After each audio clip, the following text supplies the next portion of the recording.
Hyderabad old city నుంచి Shamshabad airport వరకు ఒక్క ట్రాఫిక్ సిగ్నల్ కూడా లేకుండా వెళ్ళే రోజులు వస్తే ఇది కలలా అనిపిస్తుంది కదా. కానీ తెలంగాణ ప్రభుత్వం తీసుకున్న తాజా నిర్ణయం దీన్ని వాస్తవం చేయనుంది. లక్షలాది మంది ప్రయాణికుల జీవితాన్ని మార్చే అవకాశం కూడా ఈ నిర్ణయానికి ఉంది. దాదాపు 190 కోట్ల భారీ ప్రాజెక్టుకు ప్రభుత్వం గ్రీన్ సిగ్నల్ ఇచ్చింది. అయితే ఈ ప్రాజెక్ట్ ఎందుకు ఇంత కీలకం? హైదరాబాద్ భవిష్యత్తుకు ఎలా ఉపయోగపడుతుంది ఈ ప్రాజెక్ట్? ఈ విషయాలన్నీ తెలుసుకోవాలంటే వీడియో చివరి వరకు చూడండి. హైదరాబాద్లో ట్రాఫిక్ సమస్యలు తగ్గించి ఎయిర్పోర్ట్ కనెక్టివిటీని మరింత మెరుగుపరచడానికి ప్రభుత్వం మరో కీలక అడుగు తీసుకుంది. కాటేదాన్ జంక్షన్, మైలార్దేవపల్లి, శంషాబాద్ రోడ్ కార్డాను కలుపుతూ 6 లేన్ల ఫ్లైఓవర్ నిర్మాణానికి ఆమోదం తెలిపింది ప్రభుత్వం. ఈ ప్రాజెక్టు విలువ 189.68 కోట్లు.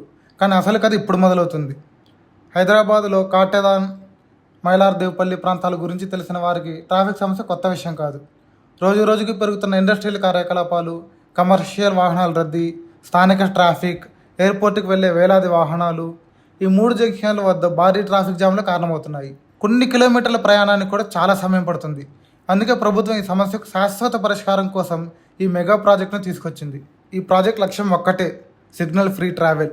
Hyderabad city innovative and transformative infrastructure కార్యక్రమం కింద ఈ ప్రాజెక్ట్ అమలు కానుంది. ఈ ఫ్లైఓవర్ పూర్తయితే కాటేదాన్, మైలార్దేవపల్లి, శంషాబాద్ కార్డర్ మీదుగా ప్రయాణించే వాహనాలు సిగ్నల్ లేకుండానే ఎక్కడ ఆగాల్సిన అవసరం లేకుండా నేరుగా వెళ్ళిపోతాయి. అయితే ఈ ప్రాజెక్టు కోసం జరిగిన టెండర్ ప్రక్రియ కూడా చాలా ఆసక్తికరంగా జరిగింది. దేశంలోని 2 ప్రముఖ నిర్మాణ సంస్థలు పోటీ పడ్డాయి దీనికోసం. అవే కేఎన్ఆర్ కన్స్ట్రక్షన్స్, ఎన్సీసీ లిమిటెడ్. 2 కంపెనీలు కూడా అంచనా వ్యయానికి మించి కోట్ చేశాయి.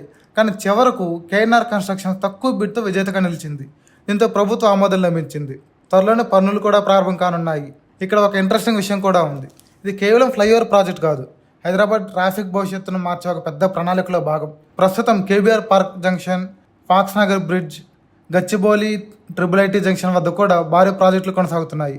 అదే సమయంలో Panjagutta NFCL junction, Allwyn colony, Rasoolpura జంక్షన్ల వద్ద కొత్త ఫ్లైఓవర్లకు కూడా మార్గం సుగమమైంది. ఇది చూస్తుంటే హైదరాబాద్ రాబోయే దశాబ్దాల ట్రాఫిక్ అవసరాన్ని దృష్టిలో పెట్టుకొని ముందుగానే సిద్ధమవుతుందని స్పష్టమవుతుంది. ఈ ఫ్లైఓవర్ పూర్తయిన తర్వాత ఫలక్నామా, బహదూర్పుర, బండ్లగూడ, చంద్రాయనగుట్ట, సంతోష్ నగర్, సైదాబాద్, ఐఎస్ సదన్ ఆ పరిసర ప్రాంతాల ప్రజలకు భారీ ప్రయోజనం కలగనుంది. ముఖ్యంగా ఎయిర్పోర్ట్కి వెళ్ళే ప్రయాణ సమయం గణనీయంగా తగ్గే అవకాశం ఉంది.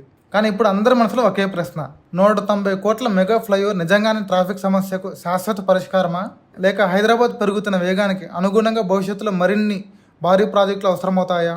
దీనిపై మీ అభిప్రాయం ఏంటో కామెంట్లో చెప్పండి.